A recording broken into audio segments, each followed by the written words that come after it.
Welcome to the Bellingham Festival of Music's July 12th performance of the Calidore String Quartet. My name is Erika.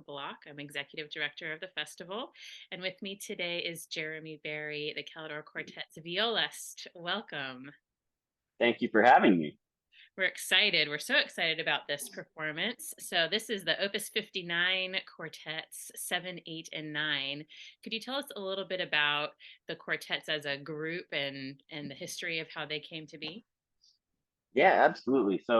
Um, I think it's useful to think a little bit big picture with this one. So Beethoven, the great Beethoven, the greatest of the string quartet writers, some would say, wrote 16 string quartets, and they are stereotypically, or rather typically, put into three categories. There's early quartets, the middle quartets, which we have here, and then the late quartets, as he wrote these in three distinct periods of his life where his compositions were actually rather different from the other periods. Um, so one could say with his early writing that while it's still very Beethovenian in terms of like his personality and even his temper comes through, it's very much in the mold of what composers such as Haydn specifically were doing before him. Mm-hmm. And what's really cool about these middle quartets is this, to me, is really where Beethoven launches off in a direction that no one had gone in before. He's taking all of the forms that great composers like Mozart and Haydn had pioneered before him, and basically just using it as a guideline, but saying to heck with it and doing whatever he wants. So he's writing pieces at this point that are much more substantial than maybe the early works of Haydn that maybe for a quartet were only 15 or 20 minutes. And sometimes here we might have something that's closer to a symphony in like maybe 35 minutes with parts of the form kind of blown up in proportion and taking a lot more risks compositionally, very, very quickly modulating in keys that seemingly to the ear have nothing to do with where you started out at, and Right. finding yourself kind of lost in gray areas a lot of the time, but still always finding his way back. Mm-hmm. It's really cool. And so these were commissioned, is that right?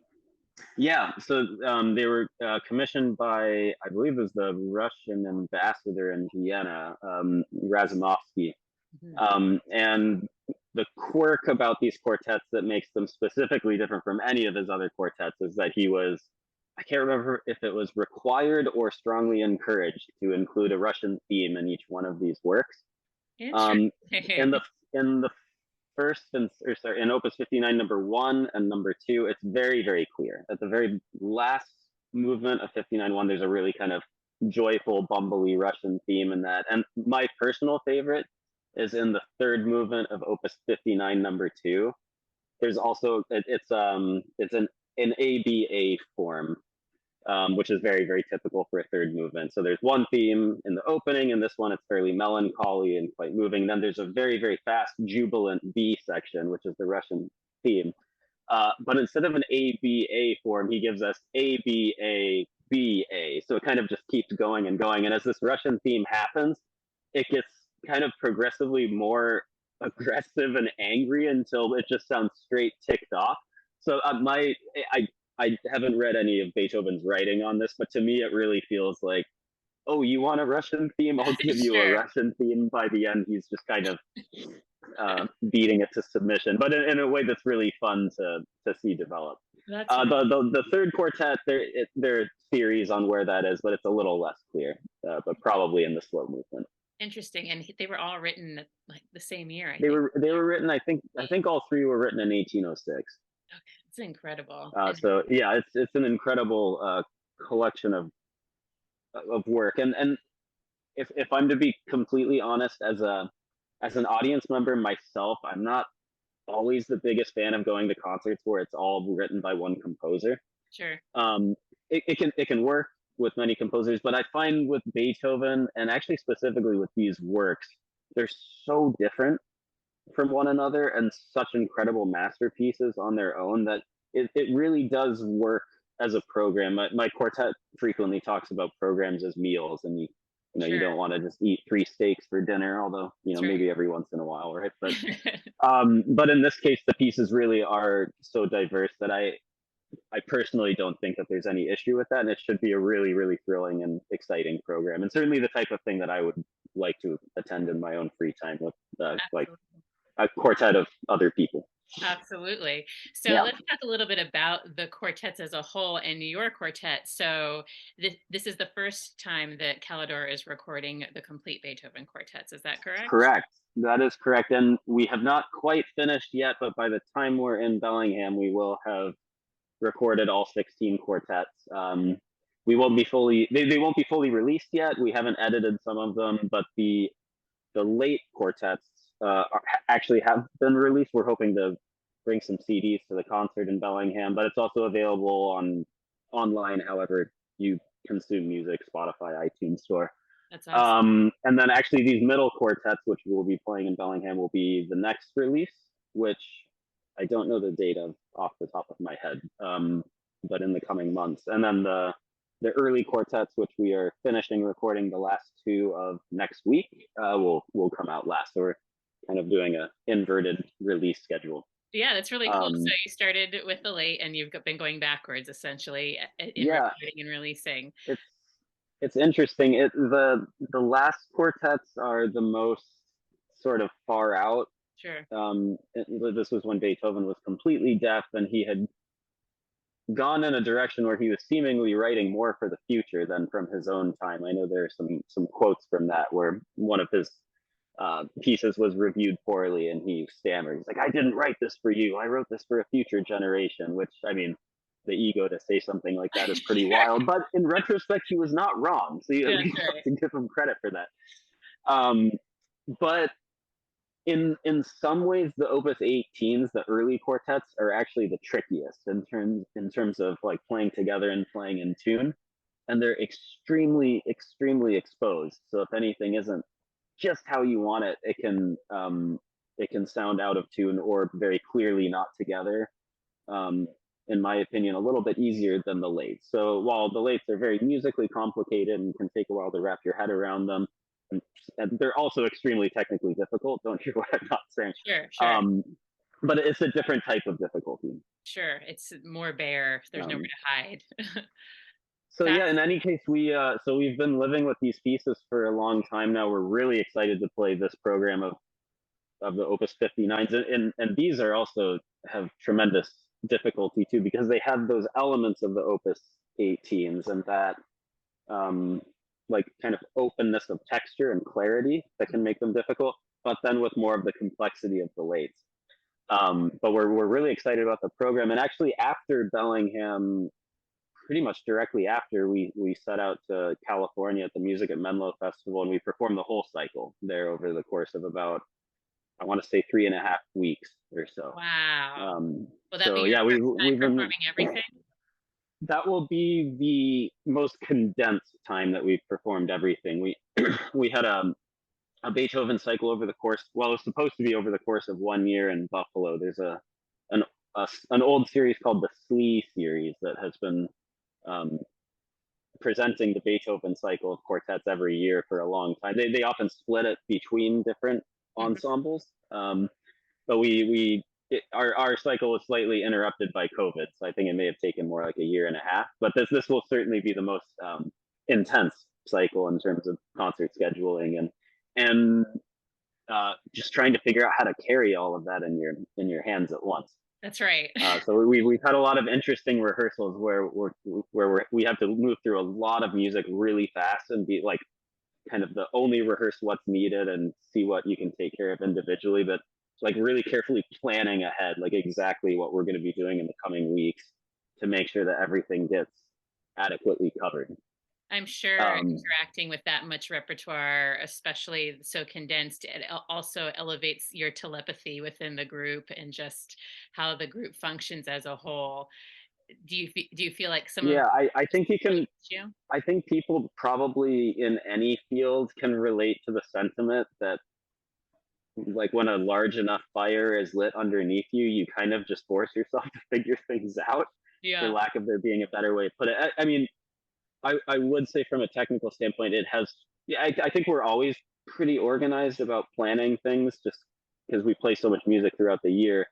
if you're not really careful and or have like Google Calendar notifications or things, like it can be really easy to look at your schedule all of a sudden and be like, oh no, we have that piece programmed in 2 weeks that we haven't learned yet.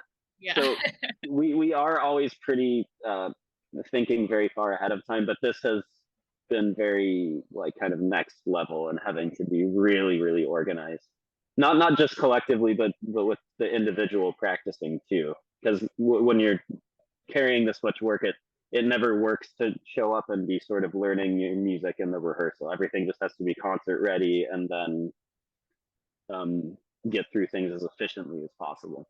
Absolutely. So, when you guys are in this kind of mode, how many hours do you get to spend together in a session? Is it a full day event that you get sometimes, So or is it we just 2 hours? we try to limit our rehearsals to 3 hours. I can speak personally for myself that if I have a 5 or 6 hour rehearsal, I'm really unlikely to go back home and practice the spots that didn't go well after, because I mean, our hands and our bodies, but also our brains can only handle so much in the day. So in an ideal setting, if our schedules are relatively flexible, we prefer to have a 3 hour rehearsal, usually in the early afternoon, so that we can take care of our scales and our individual prep in the morning and show up to rehearsal super warmed up, and but have enough time in the evening that if you feel desperately behind or want to rework some things that maybe your colleagues had criticisms or ideas for, that there's still a little bit of energy left in the tank. Sure, Uh, absolutely. there, there, there are certainly like times every once in a while where you're coming off a break and you have 2 days to rehearse or something, where sure we will have done a lot of individual work and maybe have to meet up for 5 hours. Mhm. But not we try to avoid that whenever we can. Absolutely.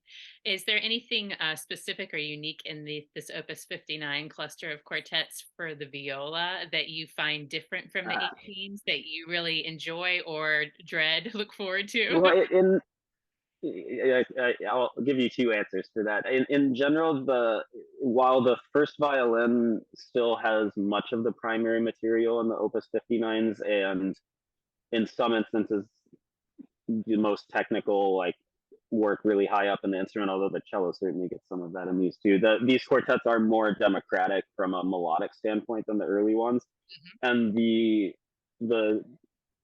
the part writing for the lower three instruments is substantially more difficult than in the Opus 18s, where in those the first violin part is extremely difficult, and then there are difficulties in the other parts, but I would certainly say it's less technical than the first violin writing. So these ones are all kind of bolstered up a little bit for everybody. For the viola, there's a famous fugue. It'll actually end the concert. So it's the final movement of Opus 59, number 3, where the third movement runs directly into the fugue, and all of a sudden the violist is sort of left alone to play a really, really fast fugue entrance, where it's kind of one of those. It's really fun to play, but it can be easy to psych oneself out. So it's Sure. one of those things where I don't know. I practice the heck out of it, and then when you try to just not think about it. It's Sure. easy to be finishing the previous movement and be looking at the new page of the fugue and saying like, "Uh oh," while you're playing the other movement. But it's better to sort of just like distract yourself and stay as loose as possible, and then just try to have fun with it, and whatever happens. Yeah. But that entire fugue movement is really wild and an awesome way to end a concert. It's sort of one of the best showstoppers for quartet, where all like everybody's parts are just going a million miles an hour for the whole 6 or 7 minutes or whatever it is. Incredible. It's Yeah, incredible to think of the people that he was writing for and how hard he was pushing the envelope, technically, musically, everything. It's really exciting. there's so many instances where I wish we could hear recordings of what things were like back then. Just to, yeah, because I have no idea. I They like couldn't there are a imagine lot of them. instances where a piece was premiered and received terribly, and I like Stravinsky's Rite of Spring, for example, as a tangent, was there were like practically riots in the theater when it was premiered, and I think there were only a couple rehearsals for that, and that was like so different than what any orchestral player had ever played. I can't imagine it was anything short of a disaster. And then Totally. the second time it was performed, I think Stravinsky ran it, and there were like 15 or 20 rehearsals, and then it was received great. Right. Right. I know there were issues with the ballet and stuff too, but in any case, Sure. it's always an interesting thing, Sure. and Incredible. Well, especially for quartets because there weren't really. I mean, the profession of a string quartet really wasn't a thing. It was more of a casual type of thing, and things would occasionally get, I think, premiered in a hall or a big palace chamber or something for quartet. But so you didn't have these groups that were rehearsing every day or playing 100 concerts a year. So I don't know. It's always something I've mulled over, and yeah. you know, It's an incredible thought to consider, especially the late quartets even more, that he's writing this for groups that are being put together, given a couple rehearsals, and it's specifically written for somebody, and then here they are putting this insane music to. right. Yeah, So like quartets in a way were a great thing for composers to write because they sold really well, actually, from my understanding, because people wanted to be able to read through all of these things at home. So they're incredibly popular. So while they were not being, maybe performed with as much fame as certainly opera and like really opera at the time, but also symphonies, I think yeah, they were like a great way of getting their own music out to the public sure, for sure, composers. absolutely. Incredible. Well, we are so excited to hear it. I can't wait to hear that fugue now. I'll be waiting. Yeah, I'll try to not think about it until then. Big thank you. And we just are so excited that you guys are coming back again this year. Appreciate it. We're looking forward to it. It's always one of our favorite stops, and for me being from Bellingham, I don't know if you can see my little Bellingham poster in the background there. Yay. But it's always great to do what I do for a living back at home, at least once Absolutely. every year for a couple of days. Yep, So we're absolutely. looking forward to it. Yay. Thank you. Perfect.